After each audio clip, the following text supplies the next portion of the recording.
আমার নবীর মতো বিনয়ী মানুষ পৃথিবীতে আর সেকেন্ড আর দ্বিতীয় জন কেউ আসবে না। আমার নবী এত বিনয়ী ছিলেন। আমার বন্ধুগণ, রাসূল আগে সালাম দিতেন, রাসূল আগে সালাম দিতেন, সালামের অপেক্ষায় থাকতেন না। যে ব্যক্তি সবার আগে সালাম দেবে সে হচ্ছে অহংকার মুক্ত। সুবহানাল্লাহ বলেন। আম্মা জান আয়েশা বলেন, আমি নবীর স্ত্রী ছিলাম, রাসূলকে আগে সালাম দিতে পারি নাই, চট করে সালাম দিয়ে দিতেন। এক সাহাবী রাসূলকে আগে সালাম দিতে পারেন না, বারবার চেষ্টা করে রাসূলকে আগে সালাম দিতে পারেন না। মনে মনে চিন্তা করলেন কেমন করে আগে সালাম দেওয়া যায়, টেকনিক করলেন। মোটা বৃক্ষের আড়ালে দাঁড়ায় গেলেন।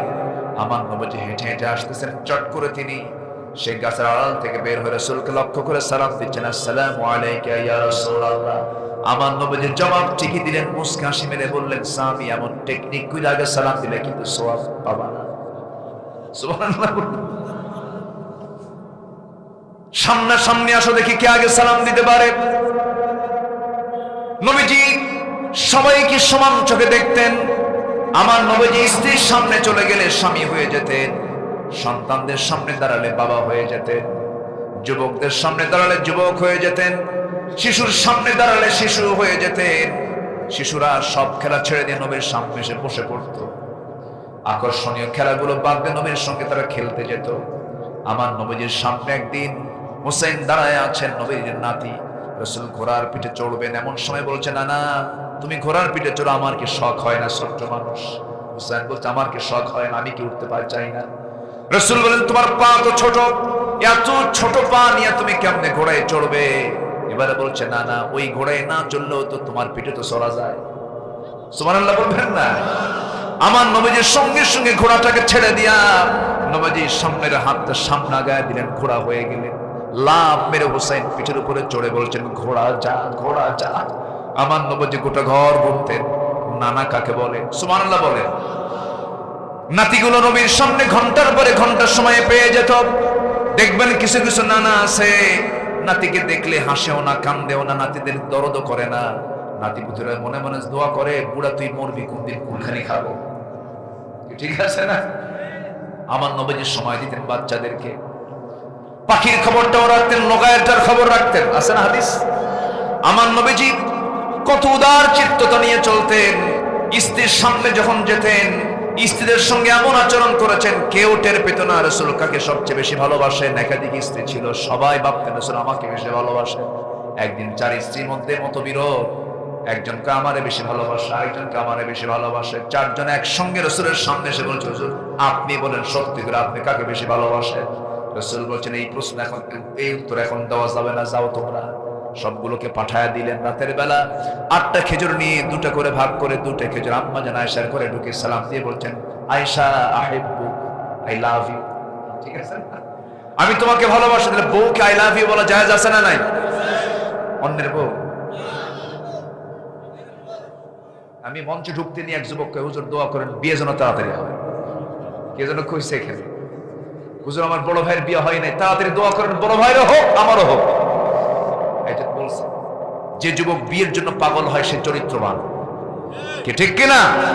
আর যে বিয়ে করতে চায় না, যৌবন পার হয়ে যাচ্ছে, ও ঠিক নাই, ও বাইপাস মারে, কি ঠিক কিনা? যুবককে ধন্যবাদ। আমি খুঁজবো না, আমি তোমার খুঁজবো না, তুমি ভয় পাইও না। আমি আসতে নিয়ে আমাকে বলছে একটা ছেলে। আমার নবীজি সালাম দিলেন, সালাম দিয়ে বলেন, আয়েশা আমি তোমাকে খুব ভালোবাসি, কিন্তু এই গভীর রাত্রিতে তোমাকে এই যে 2টা খেজুর দিয়ে গেলাম, এই 2টা খেজুরের তথ্য যেন অন্য কোন স্ত্রীর কানে না যায়, আমি তোমাকে কিন্তু খুব ভালোবাসি। দ্বিতীয় স্ত্রীর ঘরে গিয়ে একই কথা বললেন, তৃতীয় স্ত্রীর ঘরে গিয়ে একই কথা বললেন, চতুর্থ স্ত্রীর ঘরে গিয়ে একই কথা বললেন। খেজুর 2টা দিয়ে আসলেন। পরের দিন সকালবেলা বুক ভরা আশা নিয়ে 4 স্ত্রীর সামনে বসা। রাসূল আজকে বলেই দিবে কাকে সবচেয়ে বেশি ভালোবাসেন। এবার রাসূল বলছেন, শোনো, তোমরা আমাকে যে প্রশ্ন করেছো কাকে সবচেয়ে বেশি ভালোবাসে, আমি তাকেই সবচেয়ে বেশি ভালোবাসি যাকে আমি গত রাত্রিতে লুকায়া 2টা খেজুর দিয়ে আসছি। জোরে বলে সুবহানাল্লাহ।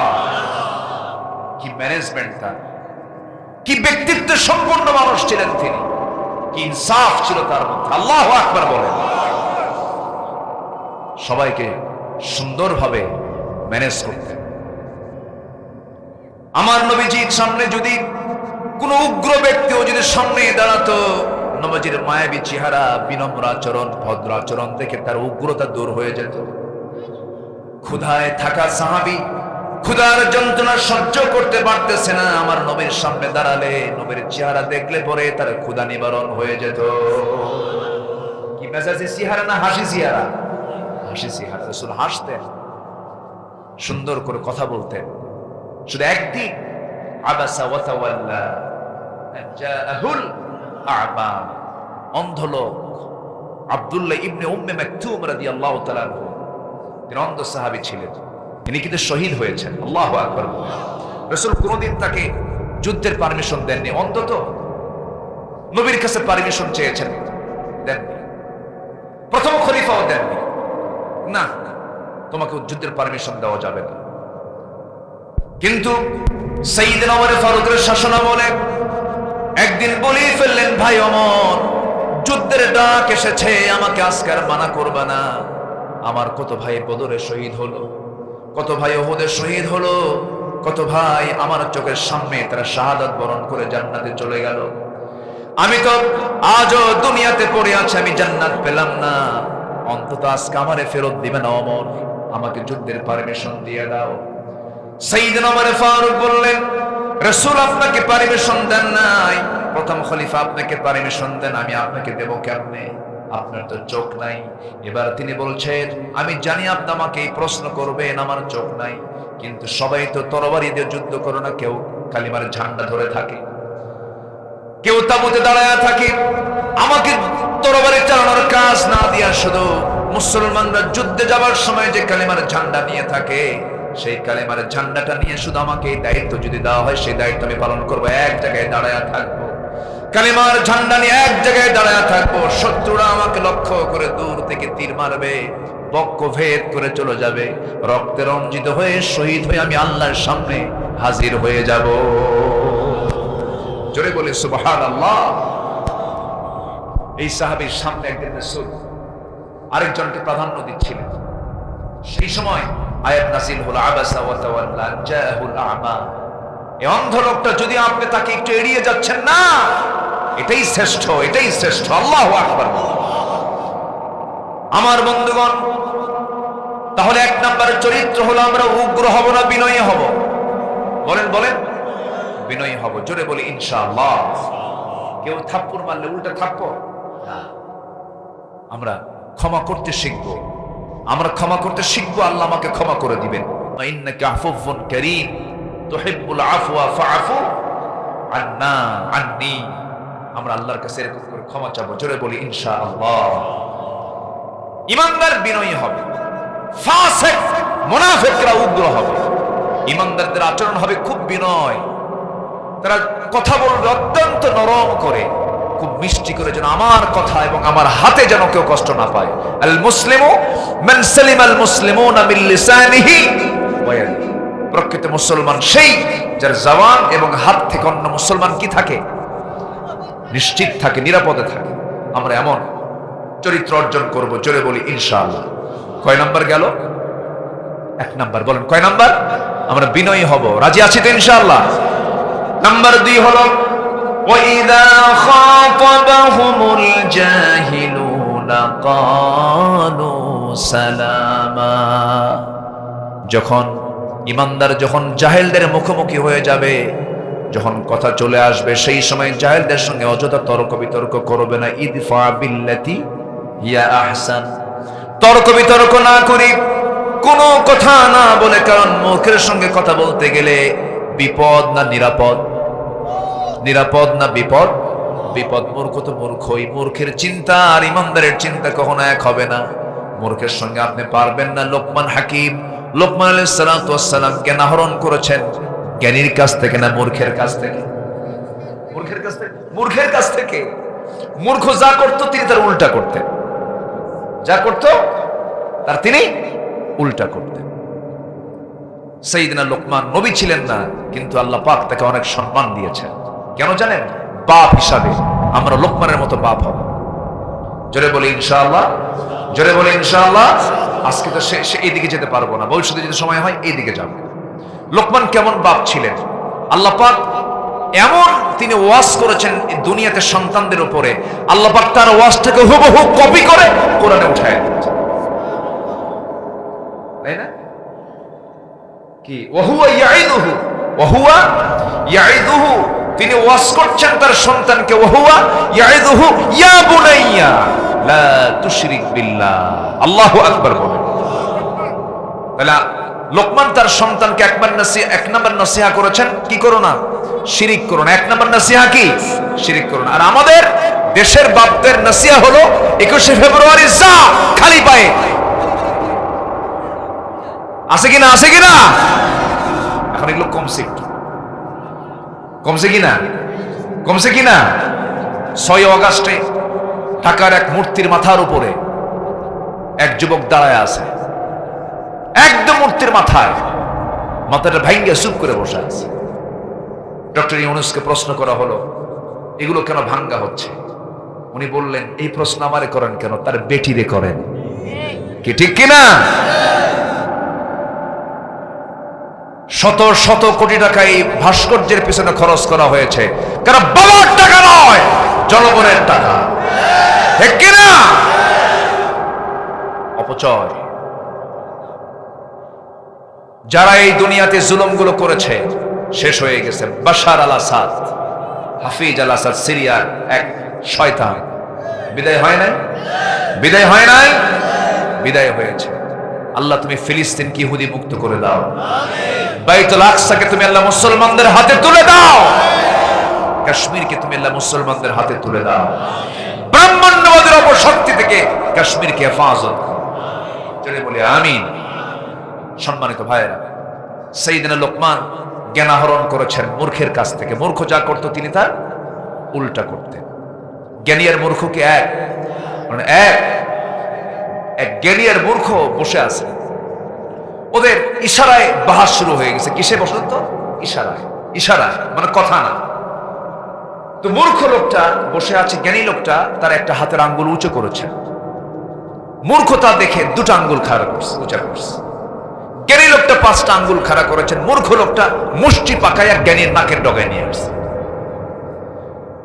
জ্ঞানী লোকটা ব্যাগ থেকে একটা পেঁয়াজ বের করে সামনে রাখছে, আর মূর্খ লোকটা সঙ্গে সঙ্গে তার ব্যাগ থেকে একটা, কি বলে, জ্ঞানী লোকটা তার ব্যাগ থেকে একটা ডিম বের করে রাখছে, আর মূর্খ লোকটা তার ব্যাগ থেকে একটা পেঁয়াজ বের করে রাখছে। এখন মূর্খকে বলা হলো, জ্ঞানীকে বলা হলো, এই মূর্খের সঙ্গে বাহাস করে আপনি বুঝলেন কি? জ্ঞানী বলে আমি আর কত জ্ঞানী, এই লোকটা তো আমার চেয়েও জ্ঞানী। কেন? আমি যখন নখ উঁচু করলাম তখন বুঝাই দিলাম লা ইলাহা ইল্লাল্লাহ, তখন এই লোকটা আমাকে বুঝাই দিল শুধু আল্লাহ এক, ঠিকই আছেন। আমার এই প্রশ্ন উত্তরটাকে মজবুত করার জন্য বলল যে ইলাহা কখনো 2 জন হবে না, ইলাহা মাত্র হবে একজন। এটা সে 2 আঙ্গুল উঁচু করে আমার উত্তরটাকে মজবুত করে দিয়েছে। জ্ঞানের চিন্তা। এরপর আমি যখন 5 আঙ্গুল উঁচু করলাম, বুঝালাম বুনিয়াল ইসলাম আলা খামসিন, ইসলামের বেনা হলো কয়টা? 5টা।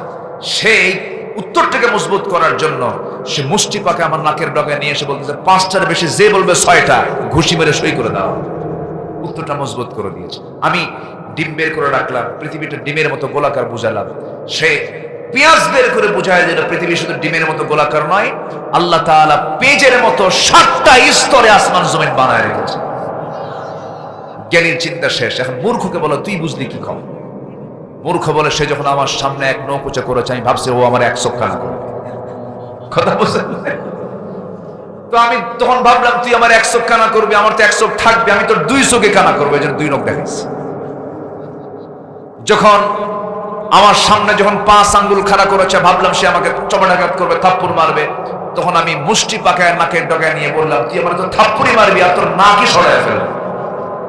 যখন সে আমার সামনে ডিম দেখালো তো ভাবলাম অপমান বোধ হলো, ডিম দেখালো, পেঁয়াজ বের করে বুঝাই দিলাম তোর এই ডিমটা আমার পেঁয়াজ দিয়ে ভেজে বুঝে খায় শেষ করে ফেলবে।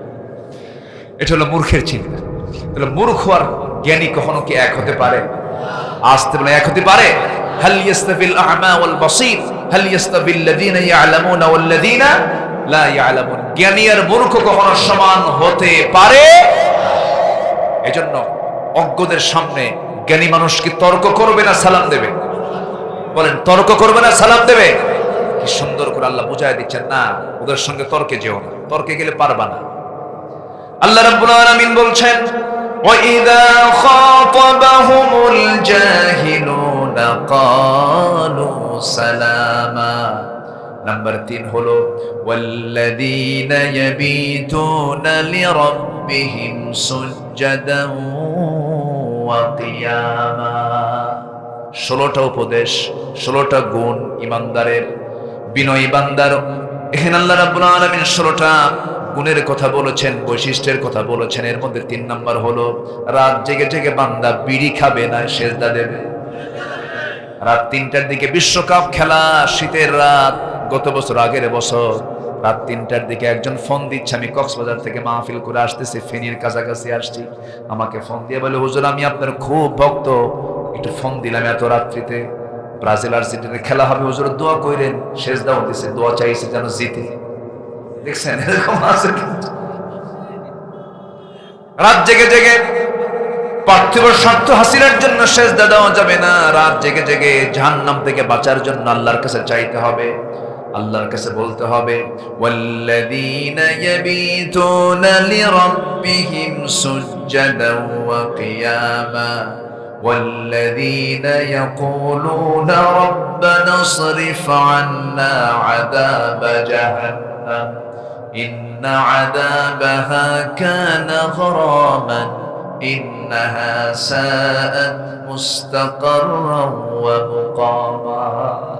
আল্লাহ তুমি আমাকে জাহান্নাম থেকে বাঁচাও। এই বাঁচার আকুতি সিজদার মধ্যে বান্দা করবে, কারণ জাহান্নাম এত ভয়ঙ্কর, এত ভয়ঙ্কর। আবার জাহান্নামের মধ্যে কিছু গর্ত আছে, সেটা আরো ভয়ঙ্কর। খাই নামক গর্ত আছে, ওয়াইল নামক গর্ত আছে। এই সমস্ত গর্তগুলো আরো ভয়ঙ্কর। তাফসীরে এসেছে, কুরতুবীর মধ্যে এসেছে, খাই নামক একটা গর্ত আছে সূরা মারইয়ামের ভিতরে। একটা আয়াতের তাফসীরে দেখলাম কয়েকদিন আগে, সেখানে এসেছে খাই নামক গর্তটা এত ভয়ঙ্কর যে জাহান্নাম পর্যন্তই খাই নামক গর্তকে ভয় পায়। সেই খাই নামক গর্তের মধ্যে আল্লাহ কাকে ঢুকাবেন? فخلف من بعدهم خلف أضاعوا الصلاة واتبعوا الشهوات فسوف يلقون غيا। যে ব্যক্তি নামাজ নষ্ট করবে, নফসের তাবেদারি করবে, আল্লাহ পাক তাকে জাহান্নাম শুধু নয় জাহান্নামের গর্তের মধ্যে ফেলে দিবেন। জাহান্নাম কি ছোট না বড়? আজ থেকে জাহান্নাম কি ছোট জায়গা না বড় জায়গা? বিশাল বড় জায়গা। এই যে সূর্য দেখি, সূর্য যদি জাহান্নামের মুখে যদি ছেড়ে দেওয়া হয়, বাচ্চার মুখে চকলেট দিলে 2-3 মিনিটেই যেমন চুষে শেষ করে ফেলে দেয়, সূর্য শুধু জাহান্নামের মুখে ছেড়ে দেওয়া হবে, নিমিষের মধ্যে সূর্য হেরে যাবে। এত ভয়ঙ্কর জাহান্নাম। সেই জাহান্নাম পর্যন্ত এই গর্তগুলোকে ভয় পায়। সেই গর্তের মধ্যে আল্লাহ পাক বেনামাজিকে ঢুকাবেন, নফসের যারা দাসত্ব করবে তাদেরকে ঢুকাবেন। সেই জাহান্নাম থেকে বাঁচার জন্য একমাত্র চাইবো আমরা কার কাছে? নাম্বার 4 চলে গেল। নাম্বার 5 হলো যারা অপচয় করবে না। নাম্বার 6 হলো যারা মিতব্যয়ী হবে। নাম্বার 7 হলো আল্লাহ ব্যতীত যারা অন্য কাউকে ডাকবে না। নাম্বার 8 হলো ওয়ালা ইয়াকতুলুন, যারা হত্যা করবে না। নাম্বার 9 হলো যারা জিনা করবে না, ওয়ালা ইয়াসনুন। নাম্বার 10 হলো ইল্লা মান তাবা, যারা তওবা করবে। তওবা করার দরকার আছে না নাই? 10টা চলে গেল। নাম্বার 11 নম্বরে আল্লাহ পাক বলছেন ওয়া আমানা, এবং যারা ঈমান আনবে। আগে কয়টা গেছে? 10টার পর আল্লাহ কি বলতেছে? যারা ঈমান আনবে। দেখেন আল্লাহ পাক ঈমান আনছেন কত পরে, এগুলো ঠিক করার আগে আগে আগে কুফরি করতে বলেছেন আল্লাহ তাআলা। ফামান ইয়াকফুর বিত-তাগুত, আগে কাফের হতে বলেছেন। কিসের কাফের? তাগুতের কাফের। কিসের কাফের? ফামান ইয়াকফুর বিত-তাগুত ওয়া ইউমিন বিল্লাহ, আগে তাগুতকে অস্বীকার কর, এরপর ঈমান আন। তাগুত মেনে তোর কিসের ঈমান? আসতে কোন কেন? দুনিয়ার দল করো, জাতীয়তাবাদ করো, সেকুলার করো, তোমার কিসের ঈমান? তোমার ঈমান নয়। কথা ক্লিয়ার? কথা ক্লিয়ার? আগে তাগুতকে ছাড়ো, এরপর ঈমান আনো। রাগ করলেন মনে হয়? রাগ করলেও কিচ্ছু করার নাই। জি, নাম্বার 11 হলো ঈমান আনো। কি আনো? ঈমান। এরপরে বলছেন ঈমান শুধু আনলে হবে না, ওয়া আমিলা সালিহান, এবং যারা ঈমান আনবে এবং আমল যারা করবে, আল্লাহ রাব্বুল আলামিন বলছেন ফাউলাইকা ইউবাদদিলুল্লাহু সাইয়্যাতিহিম হাসানাত ওয়া কানাল্লাহু গফুরার রাহিমা। আল্লাহ বলছেন বান্দা তুমি যদি নেক আমলগুলো করতে পারো তোমার জীবনের অর্জিত যত গুনাহ সমস্ত গুনাহগুলোকে পাল্টায় দিয়া সওয়াব বানায় দেব। আল্লাহর দয়া দেখছেন গুনাহগুলো কি করে দিবেন সওয়াব সাইয়্যাতিহিম হাসানাত। এত পরিমাণ কাঁদতেন তিনি, গাল ভিজে যেত, জায়নামাজ ভিজে যেত। আম্মা জান আয়েশা মাঝে মাঝে বলতেন ইয়া রাসূলুল্লাহ আপনি এত কাঁদেন কেন, আপনার তো সবকিছু মাফ। রাসূল মাঝে মাঝে বলতেন আয়েশা আমি তো আমার জন্য কাঁদি না, শুধু আমি আমার উম্মতের জন্য কাঁদি। জোরে বলে সুবহানাল্লাহ। আমার আপনার প্রতি আমার নবীর দরদ কম না বেশি? সবচেয়ে কম না সবচেয়ে বেশি? সবচেয়ে বেশি। ফাইন তুআযিবহুম ফাইন্নাহুম ইবাদুক। আল্লাহু আকবার। ইন তুআযিবহুম ফাইন্নাহুম ইবাদুক। আল্লাহু আকবার। গোটা রাত ধরে ধরে রাসূল কাঁদতেন। আমার বন্ধুগণ, এই দুনিয়া ছেড়ে সবাই চলে যাব আমরা। আল্লাহকে চেনার দরকার, আগে সবার আগে আল্লাহকে চিনবো আমরা। এখনই মরে যাব, কে বলেছে বাবা আপন? এখনই মরে যাব আমরা, কে বলেছে মা আপন? এখনই চলে যাব আমরা, কে বলেছে ছেলে আপন? কে বলেছে বউ আপন? কে বলেছে আপন বলতে পৃথিবীর কেউ নাই। এখনই মরে যান, জান মেরে ঘর থেকে বের করে দেবে। গায়ের জামাটাও রাখবে না, সেলাইওয়ালা জামাটাও কেচি দিয়ে কেটে ফেলবে।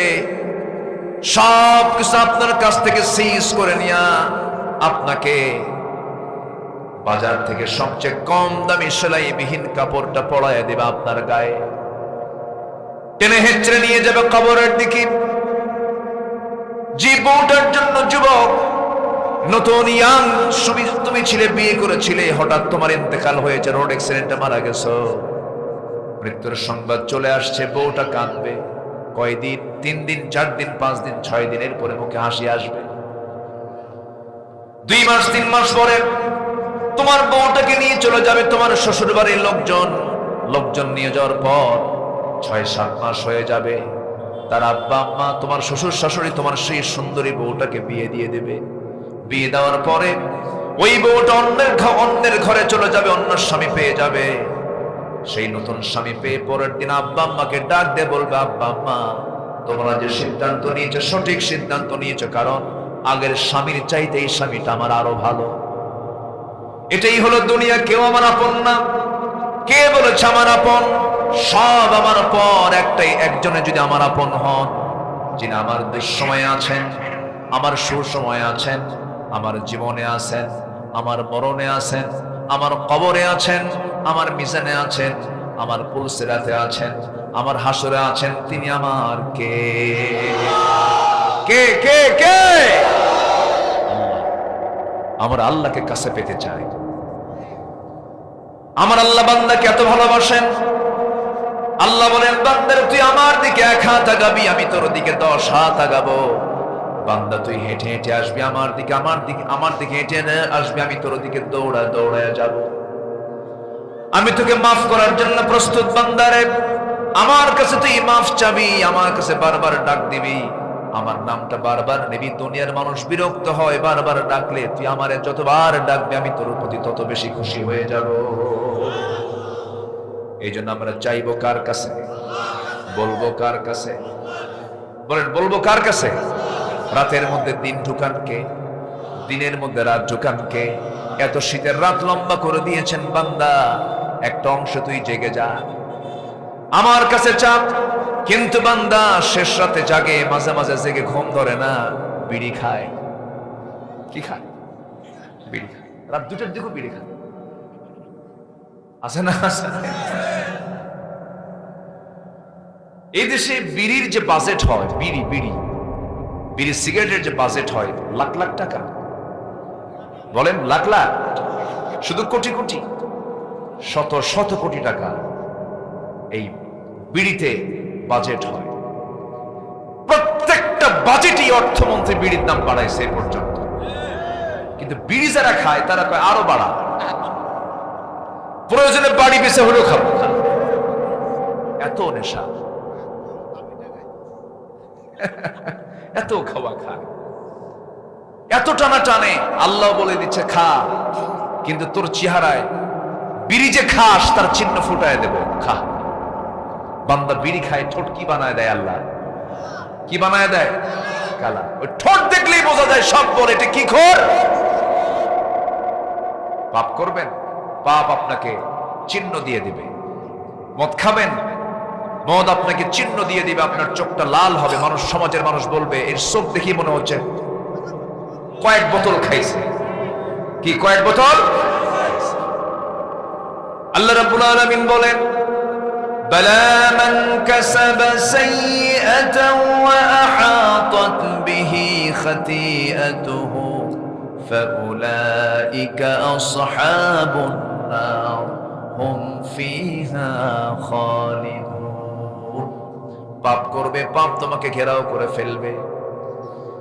তুমি পাপ করবে, পাপ তোমাকে চতুর্দিক থেকে ঘেরাও করে ফেলবে। অতএব পাপের কাছে যেও না, কোন নেশার কাছে যেও না। যুবকরা, তোমাদের ধ্বংস করার জন্য ইউরোপ আমেরিকা সহ ইসলাম বিরোধী শক্তির সবচেয়ে বড় অস্ত্র হলো মদ এবং নারী।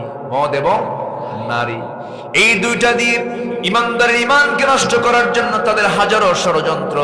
এই ফাঁদে তোমার পা দেওয়া যাবে না। চিন্তা মাথায় নিতে হবে, তুমি মুসলমান, তোমার সবার আগে খুঁজে বের করতে হবে তোমার একমাত্র বন্ধু কাকে। আল্লাহকে খুঁজে বের করতে হবে, আল্লাহকে চেনার চেষ্টা করতে হবে, আল্লাহকে বোঝার চেষ্টা করতে হবে। আল্লাহকে যে চিনতে পারছে সেই তো সফল আমার বন্ধুগণ। তাহলে রাত যখন হয়ে যাবে, আমরা গভীর রাতে আমরা চাইবো কার কাছে? ওয়াল্লাযীনা ইয়াবিতুনা লিরাব্বিহিম সুজদান ওয়া কিয়ামা। একটু পরে আসতেছে, আমি এই আয়াতের উপরে আলোচনা করব, একটু পরে আসতেছে। শুধু আমরা আল্লাহর পরিচয়টা একটু জেনে নিচ্ছি। জোরে বলি ইনশাআল্লাহ। আমাকে সময় দিচ্ছেন তো নাকি? আমি খুবই খুশি যে এত আগে আমাকে উঠায়া দিয়েছেন আপনারা। আমি চাই কি জানেন, মাগরিবে ওয়াজ শুরু হোক, এশাই মাহফিল শেষ হয়ে যায়, কিন্তু এই দেশে তা হয় না। ময়মনসিংহ একটা এলাকা আছে, চিনেন তো? ওই এলাকায় প্রধান বক্তাকে উঠাই হলো রাত 3:30টায়। হ্যাঁ, আমি একদিন গেছি এশার পর মাহফিলে, বললো হুজুর খাওয়া দাওয়া করেন। করলাম, হুজুর এই যে বালিশ আর কম্বল, ঘুমান। তো বললাম উঠাবেন কখন? গত বছর প্রধান মেহমান যে সময় উঠেছিল তার 1 ঘন্টা আগে আপনাকে তুলে। ঠিক আছে, আমাকে 3টার দিকে ডাক দিল। ডাক দিয়ে বলে হুজুর চলেন, গত বছর প্রধান বক্তা ছিল 4:30টায় শুধু দোয়ার জন্য, এবার আপনাকে 3:30 নিয়ে চলে গেল। ঘুমন্ত জাতির সামনে ওয়াজ না আওয়াজ? বলেন ওয়াজ না আওয়াজ? আলোচনা না আলোচনা? কিছুই হয় ছিল, থাকে, কিন্তু ঘুমায়, এরকম করে, মনোযোগ তো থাকে না। কিন্তু ওদের আলোচনার মূল সময়টা হচ্ছে মাগরিব থেকে এশা, যেটা খুব শক্ত হাতে যিনি ফেস করেছেন আল্লামা সাইদ রাহিমাহুল্লাহ। 9টা পার হতে দিতেন না, মাহফিল শেষ। কিন্তু আমার দেশে তা হয় না। তো ম্যাক্সিমাম জায়গায় এই প্রবলেমটা হয়। দোয়া করেন আমরা একটা শৃঙ্খলার মধ্যে নিয়ে আসবো। জোরে বলি ইনশাআল্লাহ, জোরে বলি ইনশাআল্লাহ। জাতি যে বিড়ি খায় ঠিক হবে কেমনে বলে? বিড়ি খাবো আমরা?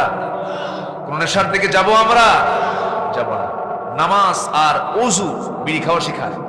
বলেন তো, বলেন তো, ওযুর সাথে কি বিড়ির সম্পর্ক থাকতে পারে? আমার নবীজির জীবনের শেষ আমল ছিল হলো মিসওয়াক করা। শেষ আমলটা কি ছিল? মিসওয়াক করা। রাসূল মিসওয়াক করে দুনিয়া থেকে বিদায় নিয়েছেন। চিন্তা করে দেখুন, নবীজির মুখ কেমন যেন গন্ধ গন্ধ লাগতেছে। রাসূল বললেন আয়েশা, মুখটা কেমন যেন দুর্গন্ধ মনে হচ্ছে, একটা মিসওয়াক এনে দাও তো। সেই সময় আমার নবীজির মাথা ছিল আম্মা জান আয়েশার উরুর উপরে, উনি উঠতে পারলেন না। ভাই আব্দুর রহমানকে ডাক দিয়ে বলছেন, ভাই আব্দুর রহমান, একটা মিসওয়াক এনে দাও। মিসওয়াক এনে দিলেন। আম্মা জান আয়েশা সেই মিসওয়াকটাকে চাবালেন, চাবায়া চাবায়া নরম করে দিয়া নবীর হাতে দিয়ে দিলেন। আমার নবীজির সেই সময় শক্তি নাই, গায়ে উঠতে পারেন না। আমার নবীজির প্রচন্ড মাথা ব্যথা, প্রচন্ড জ্বর, জয়েনে জয়েনে ব্যথা শুরু হয়ে গেছে এবং বিষক্রিয়া দেখা দিয়েছে। রাসূলকে বিষ প্রয়োগ করে মারার ষড়যন্ত্র ইহুদিরা করেছিল। সেই বিষক্রিয়ার যন্ত্রণা শুরু হয়ে গেছে।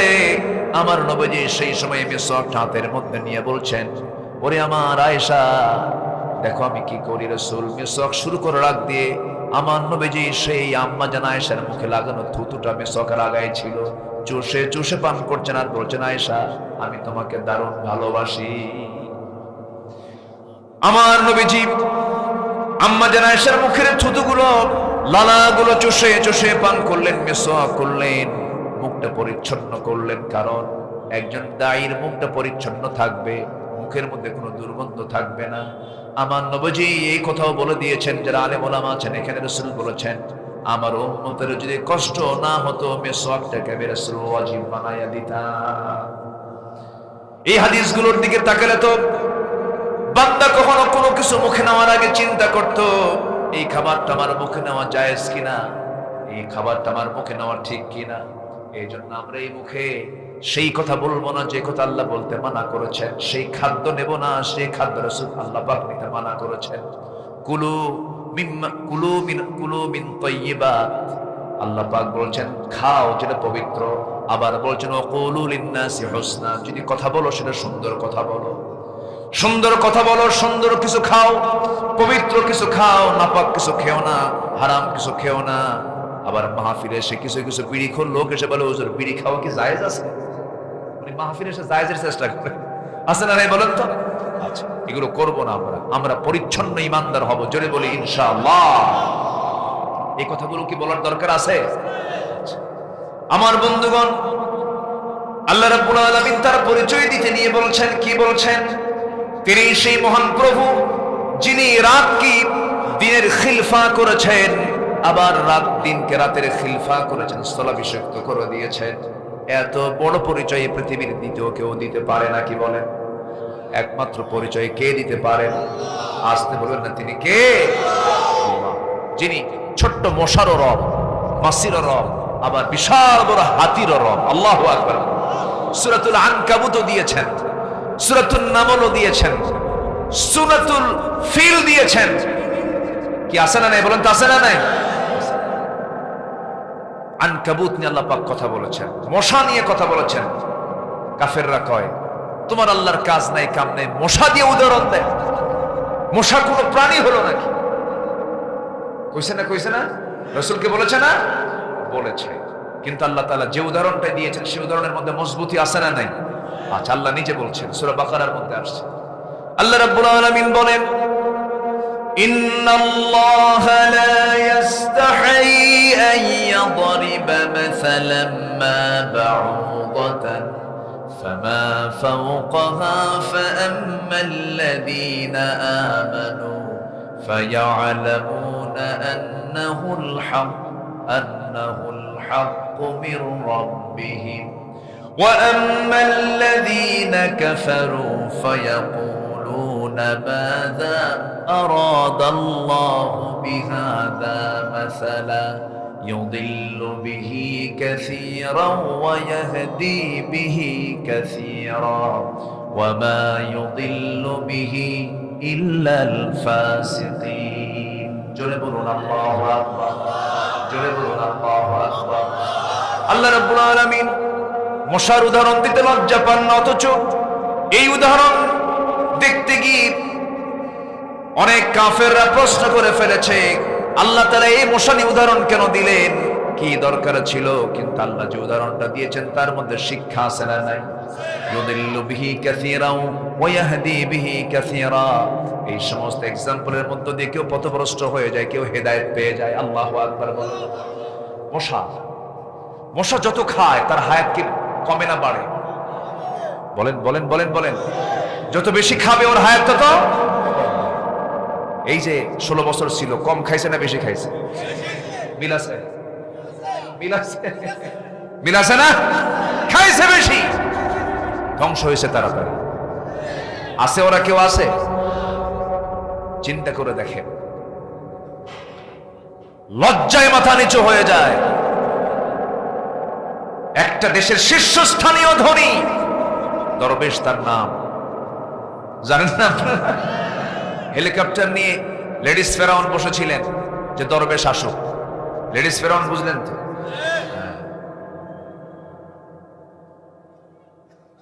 হেলিকপ্টার হেলিকপ্টার নিয়ে বসে আছে যে দরবেশ আসুক, দরবেশ নাই, দরবেশ ছাড়াই উনি চলে গেছেন। দরবেশ এখন যাবে কোথায়? নৌকা খুঁজলো, আইনমন্ত্রীকে সাথে নিয়েছে, আইনমন্ত্রীকে সাথে নিয়ে নৌকায় চড়ছে, নৌকার ভেড়ে না, এমন নৌকা ঘাট আর খুঁজে পায় না, কোস্টগার্ড ধরে ফেলেছে। আইনমন্ত্রীকে দেখে বলে, স্যার সিনসি থানায় চলে। আইনমন্ত্রীকে, আমি কি একা আসছি? আমি তো জামাতের সাথে আসছি। জামাতের সাথে মানে কে? কই যে বসে আছে, কে মাথার চুল কালো, মুখের দাড়ি নাই, কাটছে, জানেন না? জানেন না?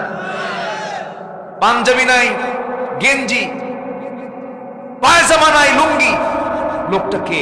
ভালো করে দেখো, ওটাই দরবেশ। ঠিক কিনা? ওরা আলেমদেরকে উলঙ্গ করতে চেয়েছিল, আল্লাহ ওদেরকে ন্যাংটা উলঙ্গ করে ছেড়েছে।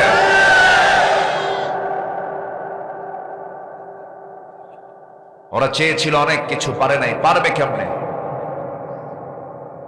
একদম ফেরাউনদের পুনরাবৃত্তি এদের মধ্যে ছিল। মুসা আলাইহিস সালামকে একবার অভিযোগ দিয়ে ফেলল ফেরাউন, মুসার ত্রুটি আছে কি? মুসার নবী হয় কেমনে? ওর তো অন্ডকোষই ঠিক নেই।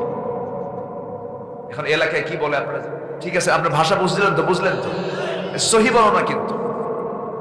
ফেরাউন বলে ফেললো, ওর একটা ছোট আর একটা বড়, একটা দোষ ধরে ফেল। আল্লাহর নবীকে এই জাতীয় যখন কথা বললো, এখন এটা তো এমন নবী, সব নবীর মেজাজ একরকম, এই নবীর মেজাজ ভিন্ন রকম। কি? নরম না গরম? খালি গরম না মহা গরম? চরম গরম। মালাকুল মউত থাপ্পড় খাইছে, এত রাগ। সুবহানাল্লাহ বলবেন। খুব রাগী ছিলেন, প্রচন্ড মেজাজে ছিলেন তিনি, কিন্তু এই মেজাজটা ছিল ইসলামের পক্ষে। কারণ ফেরাউনকে দমন করার জন্য ওইরকম নবী দরকার ছিল। খুব মেজাজে ছিলেন। আল্লাহ বললেন, ইযহাব ইলা ফিরআউনা ইন্নাহু তাগা। তো মুসা বলছেন, আল্লাহ আমি তো যাব, তাগুতের কাছে যাব, কিন্তু আমার জিহ্বাই তো ঠিক নাই, আমি কই একটা হয়ে যায় আরেকটা। আগে জিহ্বা ঠিক করো। রব্বি ইশরাহ লি সাদরি। ঠিক হয়ে গেছে। আল্লাহ বললেন, একটু সুন্দর ভাষায় কথা বলো, একটু মিষ্টি মুখে দাওয়াত দিও, নরম সরম করে দাওয়াত দিবা। আচ্ছা ঠিক আছে। ফেরাউনের দরবারের সামনে যে ডাকতেছে, ফেরাউন বলেন, এর মধ্যে নরম আছে। ধমক একটা দিচ্ছে। ফেরাউন বাইরে বের হয়ে বলে, কি হয়েছে মুসা? বলো। আল্লাহ আমাকে পাঠায় দিছে, তুই কালেমা পড়। তোমার সঙ্গে এটাকে? আমার ভাই হারুন, আমার বড় ভাই, সেও আল্লাহর নবী। তোমার আল্লাহর কাম নাই কাজ নাই, একই করে দুই নবী। বলেন তো এই কথা শোনার পরে কি মুসা ঠিক থাকতে পারে? কালেমার দাওয়াত ছিল তার, হকের দাওয়াত ছিল। নির্ভীক ভাবে, নির্ভীক চিত্তে যারা দায়ী হবে, চুল পরিমাণ দিলের মধ্যে ভয় রাখা জায়েজ না। 2009 সাল আমার জীবনের প্রথম হজ, আল্লামা সাইদির জীবনের শেষ হজ। তো ওনার সাথে এক পর্যায়ে একটা জায়গায় কথা চলতেছিল। কথা বলতে বলতে আমরা বলে ফেললাম, হুজুর দেশে মামলা চলতেছে, ট্রাইব্যুনাল গঠন হচ্ছে, আপনি যায়েন না, আপনি দেশে থেকে যান। উনি মুস্কি একখান হাসি মেরে বললেন, সাইদি পালায়, সাইদি পালানোর জাত না। রাসূল সে শিক্ষা দেননি, আমার দেশ আমার জাতি বিপদে থাকবে, সাইদি পালায় বেড়াবে, এই চরিত্র রাসূল আমাকে শিখান না। ফিরে এসেছেন বীরের বেশে, দেশ থেকে যান নাই কোথাও। দেশে সেই 11 সালের 2010 সালের 30 জুন গ্রেফতার হয়েছেন। 26 জুন তার সঙ্গে আমার লাশ দেখা তার বাসায় সিঁড়িতে, ওটাই আমার শেষ দেখা। 2023 সালের 13 আগস্ট তাকে চিকিৎসার নাম করে কাশিমপুর কারাগার থেকে বলা হলো, আপনি অসুস্থ, আপনাকে হসপিটালে যেতে হবে। হুজুর বললেন, আমি অসুস্থ আমি তো নিজেই জানি না। জোর করে ধরে নিয়ে চলে গেল। একটা জীবন্ত মানুষকে, সুস্থ মানুষকে দিল্লির প্রেসক্রিপশনে পয়জনিং করে, বিষ প্রয়োগ করে হত্যা করা হয়েছে। এই তাফসীর মাহফিলের এই প্ল্যাটফর্ম থেকে, তার তৈরি করা এই প্ল্যাটফর্ম, এই প্ল্যাটফর্ম থেকে জানান দিতে চাই, অবিলম্বে আল্লামা সাঈদীর যারা খুনি তাদেরকে প্রকাশ্যে ধরে চূড়ান্ত শাস্তি নিশ্চিত করা হোক। এ মতের পক্ষে রাজি আছেন কারা কারা? হাত করে দেখা।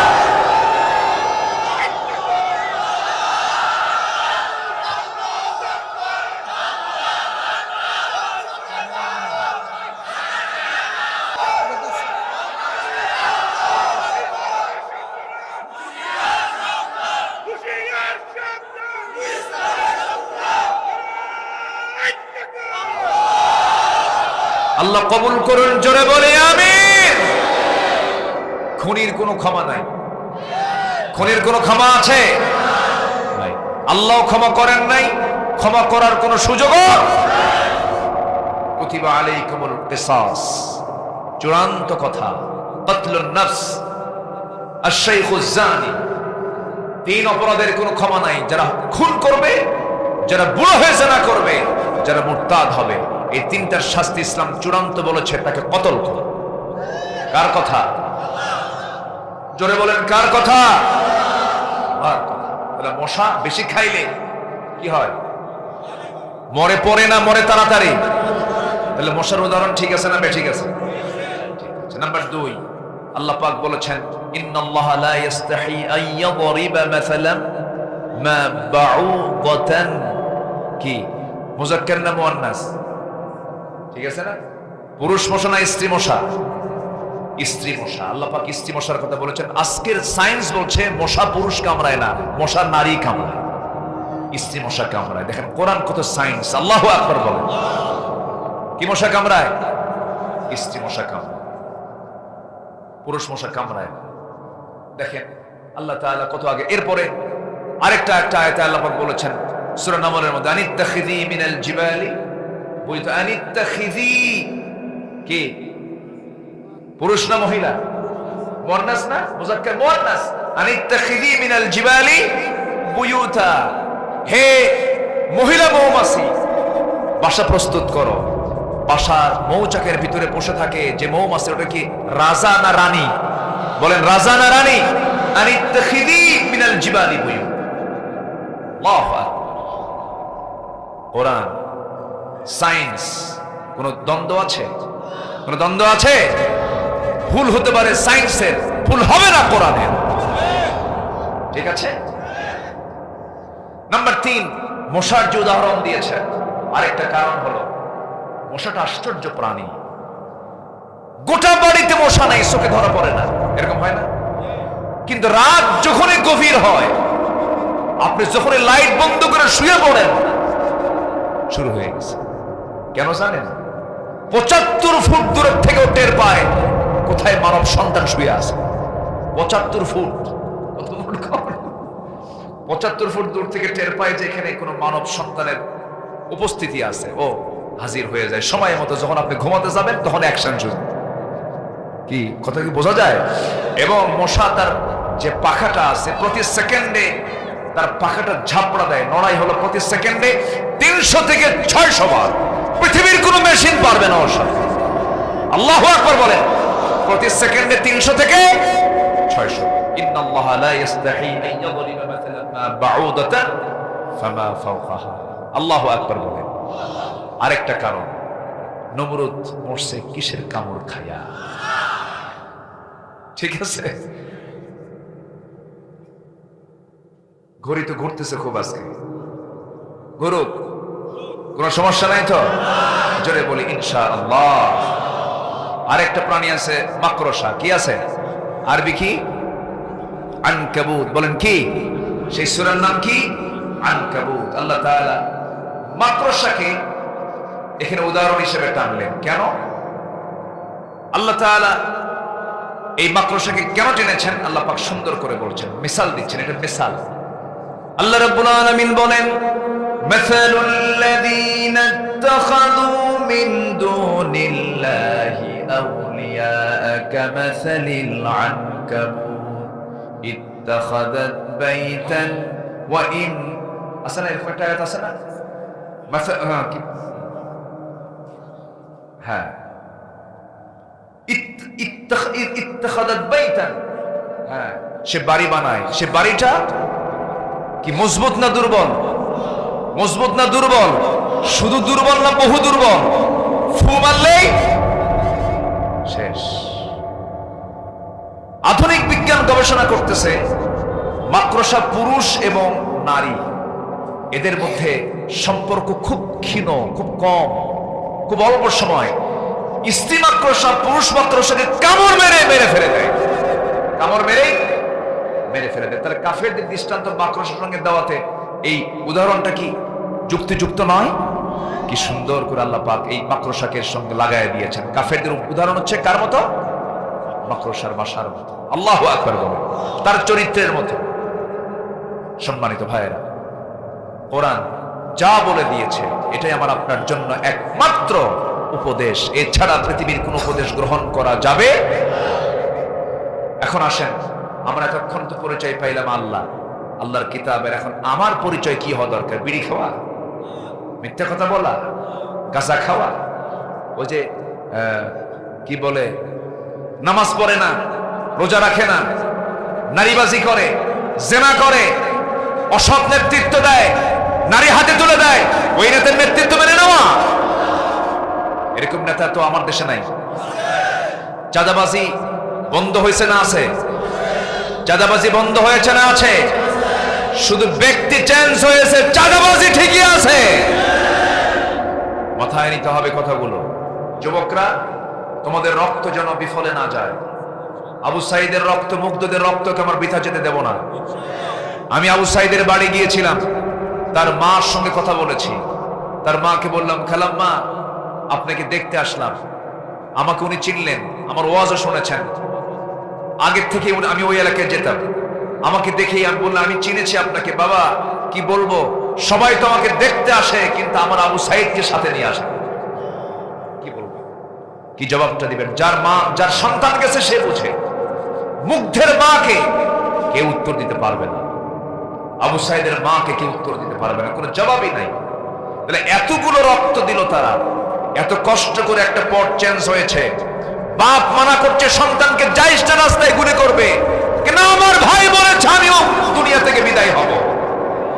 এই যে যুবকরা রাস্তায় নেমে এই আন্দোলনটাকে তারা একটা পর্যায়ে নিয়ে এসেছে, অবশ্যই এটাকে বৃথা দেওয়ার কোনো সুযোগ নাই। যুবকরা, পাহারা দিবা তোমার গ্রাম, পাহারা দিবা তোমার এলাকা। কোথায় চাঁদাবাজি হয়, যারা চাঁদাবাজ তাদের নির্দিষ্ট কোনো পরিচয় থাকতে পারে না, ঠিক কিনা? সতর্ক থাকতে হবে। যুবকরা, তোমরাই পারবে। আগামীর বাংলাদেশ তোমার হাতে। তোমার গ্রামকে তুমি টার্গেট করো। কোন ঘর থেকে কোন মহিলা বোরকা ছাড়া বের, মুরব্বীকে বলে ফেলবে, চাচা আপনার মেয়ে, আপনার বউ অথবা আপনার অমক বোরকা ছাড়া বের হয়, আমরা যুবক, আমাদের অসুবিধা হয়, আমাদের প্রবলেম হয়, আমরা নামাজ পড়ি, আমাদের যৌবন আছে। আপনার মেয়ে এই গ্রামে থাকতে গেলে বোরকা ছাড়া বাইরে বের হতে দেব না। ঠিক আছে না? মাতব্বর নামাজ পড়ে না, আসলে এরকম মাতব্বর নাই। যুবকরা তোমরা বলবে, চাচা মাতব্বরি রাখেন, নামাজও পড়েন, নামাজ পড়বেন না, মাতব্বরি ছুটায় দেব, ঠিক কিনা? তা'মুরুনা বিল মা'রুফ ওয়া তানহাউনা আনিল মুনকার, মান রাআ মিনকুম মুনকারান ফালিয়ুগাইয়িরহু বিয়াদিহি, হাত দিয়ে এটাকে মোকাবেলা করো। শিখিয়েছেন মুহাম্মদ সাল্লাল্লাহু আলাইহি ওয়াসাল্লাম। তোমাকে চরিত্রবান হতে হবে, তোমাকে নামাজি হতে হবে। এখন আল্লাহর বান্দা, প্রকৃত বান্দা কারা? এখন আল্লাহই তাদের পরিচয়গুলো তুলে ধরছেন। সময় লাগবে, কিন্তু কোনো সমস্যা নাই তো? প্রিপারেশন আছে তো ইনশাআল্লাহ? আল্লাহ রাব্বুল আলামিন বলেন, ওয়াইবাদুর রাহমানিল্লাযীনা ইয়ামশুনা আলাল আরদি হাওনাও ওয়া ইযা খাতাবাহুমুল জাহিলুনা ক্বালু সালামা والذين يبيتون لربهم سجدا وقياما والذين يقولون ربنا اصرف عنا عذاب جهنم إن عذابها كان غراما إنها ساءت مستقرا ومقاما জোরে বলুন আল্লাহু আকবার। আল্লাহ এবার বলছেন, শোনো, আমার বান্দা তো তারাই যে সমস্ত বান্দাগুলো জমিনে উগ্রতা ছড়াবে না, উচ্ছৃঙ্খলপনা ছড়াবে না, তারা জমিনে চলবে, জমিন টের পাবে না। এই সমস্ত বান্দাগুলো এমন ভাবে চলবে, খুব বিনয়ী হয়ে চলবে। ইমানদারের চলাফেরা হবে উচ্ছৃঙ্খল না সুশৃঙ্খল, উগ্র না বিনম্রতা, অভদ্রতা না ভদ্রতা, ভদ্রতা। বিনয়ী হয়ে চলবেন, তার একটা করে কদম পড়বে, চিন্তা ভাবনা করে একটা করে কদম সে ফেলবে। আমার নবীজি যখন রাস্তায় হাঁটতেন, দুটা চোখ তার দুই পায়ের বৃদ্ধাঙ্গুলের দিকে নজর থাকতো, একটু নিচু হয়ে হাঁটতেন, দুই পায়ের দিকে তাকায় তাকায় হাঁটতেন। যুবক, তোমার যৌবন আছে, তোমার চেহারার সৌন্দর্য আছে, 6.5 ফুট লম্বা তুমি, 80 কেজি ওজন তোমার, হাতের শক্তি ভালো। তুমি রাস্তায় যখন চলো কাউকে ডোন্ট কেয়ার, কাউকে মানোই না। তুমি কি জানো এই জমিনটা তোমার জন্য অহংকার করা মানায় না? এই জমিন অহংকার করার জন্য মানাবে একমাত্র কে অহংকার দেখাবে? আল্লাহ অহংকার দেখাবে। আর কোন চিন্তা আছে? চিন্তা নাই। এরপর আল্লাহ বলছেন, আবার শোনো, যারা মিথ্যা সাক্ষী দেবে না, অনর্থক কথা কর্মকে যারা এড়িয়ে চলবে, লা ইয়াশহাদুনা যুর ওয়া ইযা মাররু বিল্লাগবি মাররু কিরামা ওয়াল্লাযীনা ইযা যুকিরু বিআয়াতি রাব্বিহিম লাম ইয়াখিরু আলাইহা সুম্মা ওয়া উমিয়ানা। আল্লাহ রাব্বুল আলামিনের পর বুঝাচ্ছেন, বান্দা শোনো, 14 চলে গেল, 15 চলে গেল, এবার 16 নম্বর আল্লাহ রাব্বুল আলামিন, 15 নম্বর আল্লাহ রাব্বুল আলামিন বলছেন, শোনো, এখন তোমার পরিবারের জন্য তুমি দোয়া করো। পরিবারের দরকার আছে না নাই বলে? এবার পরিবারকে নিয়ে আল্লাহ পাক দোয়া শিখায় দিচ্ছেন, তুমি দোয়া করো, রব্বানা হাব লানা মিন আজওয়াজিনা ওয়া যুররিয়াতিনা কুররাতা আ'য়ুনি ওয়াজআলনা লিল মুত্তাকিনা ইমামা। আল্লাহু আকবার বলেন। সন্তান যেন চক্ষু শীতল হয়, স্ত্রী যেন চক্ষু শীতল হয়। গোটা দুনিয়ার মালিক আপনি, বাড়িতে এসে দেখেন বউটা আকাব কুকাব করে বেড়ায়, ছেলেটা মদ খায়, মেয়েটা পরকিয়া করে, শান্তি আছে নাকি? এই জন্য পরিবারের জন্য দোয়া করব আমরা। এই দোয়াগুলো শিখিয়ে দিয়েছেন তিনি আমারকে। সর্বশেষ হলো আল্লাহ রাব্বুল আলামিন বলছেন, আল্লাহ রাব্বুল আলামিন সর্বশেষ যে কথাটা বলেছেন, বান্দা শোনো, তুমি আমার কাছে সবর ধরবে, সবরের পুরস্কার আমি আল্লাহ তোমাকে জান্নাত দিয়ে দেব। উলাইকা ইউজাউনাল গুরফাতা বিমা সাবারু ওয়া ইউলাক্কাউনা ফিহা তাহিয়াতাও ওয়া সালামা। জোরে বলুন আল্লাহু আকবার। তাহলে বিনয় দিয়ে শুরু, ধৈর্য দিয়ে শেষ। বিনয় দিয়ে শুরু, কি দিয়ে শেষ? ধৈর্য দিয়ে শেষ। এই গুণগুলো আমরা আনলে পরে আল্লাহ এমনি বলছেন, তোরে মাফ করে দেবো, যা। যেরকম সুবহানাল্লাহ। আমি শর্টে মেরে দিলাম, আলোচনা আরো আগে শেষ করা লাগতো, আমি কষ্ট দিয়ে ফেলেছি আপনাদের। না শেষ করে কি আলো চালাবো? আলোচনা চলো, হুজুর মরুক। জি, যতটুকু হয়েছে আমরা বলে ফেলি আলহামদুলিল্লাহ। খুব সুন্দর মানুষ আপনারা। আমি খুবই আনন্দিত হয়ে এলাকায় আসলে, কেন জানেন? আমি যখন আয়াত বলি, শ্রোতাগুলো আয়াত বলে, সবাই আলেম ওলামা তো, কথা বলে খুব মজা পাওয়া যায়। সবাই বসুন না, কি এলাকায় দোয়া হয় না? দোয়া হয় না? বসেন, আমরা দোয়া করে যাব, আমরা দোয়া করে যাব। জোরে বলি ইনশাআল্লাহ। আমরা চাইবো কার কাছে? কি বলবেন? আপনার অনেক প্রশংসা আছে, একটা কথা ওখানে বলেন। আসুন আমরা আল্লাহর কাছে চাবো। সবাই বলে সুবহানাকা আল্লাহুম্মা ওয়া বিহামদিকা আশহাদু আল্লা ইলাহা ইল্লা আনতা আস্তাগফিরুকা ওয়া আতুবু ইলাইকা। চিৎকার মেরে বলি, ইয়া আল্লাহ, আমার জীবনের সগীরা কবীরা, ছোট বড় সব গুনাহ তুমি আল্লাহ মাফ করে দাও। জোরে বলুন ইয়া রাব্বাল আলামিন। আমার অত্যন্ত কাছের ভাই, গর্বিত পিতা, যোগ্য সন্তান, আলহামদুলিল্লাহ বলেন। তাওসিফ, আমি তার নাম রেখেছি আবু তাওসিফ, তাওসিফের বাপ। আগে তো রাসূলুল্লাহ সাল্লাল্লাহু আলাইহি ওয়াসাল্লাম এরকম করে ডাকতেন। আমার শহীদুল্লাহ ভাই, সব মানুষ গড়ার কারিগর, খুব কাছের মানুষ। তার সন্তানের জন্য দোয়া করবেন, তাকে যেন বড় আলেম বানান আল্লাহ। জোরে বলি আল্লাহুম্মা আমিন। এখানে অনেক এই যে বয়োজ্যেষ্ঠ মুরব্বী বসে আছেন, বয়সের ভারে নুয়ে পড়েছেন, আল্লাহ তুমি তাকে সিহহাতে কুল্লিয়া দান করো, হায়াতান তাইয়্যিবা, এবং আল্লাহ তাআলা তুল লম্বা হায়াত আল্লাহ পাক তাকে দান করো। জোরে বলি আল্লাহুম্মা আমিন। যাদেরকে চিনি না আল্লাহ পাক তুমি তাদেরকেও কবুল করো। জি, সব দেখতে শুনতেছি তো, আমার কানে আওয়াজ আসতেছে না? যেখানে আটকে যায় সেখানে আমার ধরায় দেয়। আলহামদুলিল্লাহ। আল্লাহ তুমি সবাইকে কবুল করো, জোরে বলি আল্লাহুম্মা আমিন। যে যেখানে আছে বসি। আমার মায়েরা কি আলোচনা শুনেছেন আজকে? মায়েরা কি ছিল আশেপাশে? আগামীতে মাহফিল যখন করবেন একটা পরামর্শ দিয়ে যাই, প্রত্যেকটা মাহফিলে এটা রাখবেন মাথায় যে এরকম সামিয়ানা করে পর্দার পরিবেশ তৈরি করে মেয়েদের বসার ব্যবস্থা করবে। মেয়েদের দিন বোঝার দরকার আছে না নাই? এখানে সে এত ফতোয়া দেওয়ার দরকার নাই। মার্কেটে যাচ্ছে, রাস্তায় যাচ্ছে, ঘুরে বেড়াচ্ছে, মাহফিল আসতে সমস্যা কোথায়? মাহফিলে তারা আসবেন, তারা শিখবেন, জানবেন কোরআন। একটা মা যদি কোরআন জানে, 4 পুরুষ ভালো হয়ে যায়। স্বামী ভালো হয়, ছেলে ভালো হয়, ভাই ভালো হয়, স্বামী ভালো হয়ে যায়। কি ঠিক কিনা বলেন? তো এই জন্য মেয়েদের দিন বোঝার, তারা তো প্রোডাকশন ম্যানেজার, তারাই তো প্রোডাক্ট করে, তাদের পেট থেকে তো আমরা আসছি। এই জন্য মার কোলটা ইসলাম দিয়ে ভরানো দরকার, ঠিক কিনা? মেয়ের সন্তান বিশেষ করে সবার আগে তাকে আগে কোরআন শিখায় দেবে।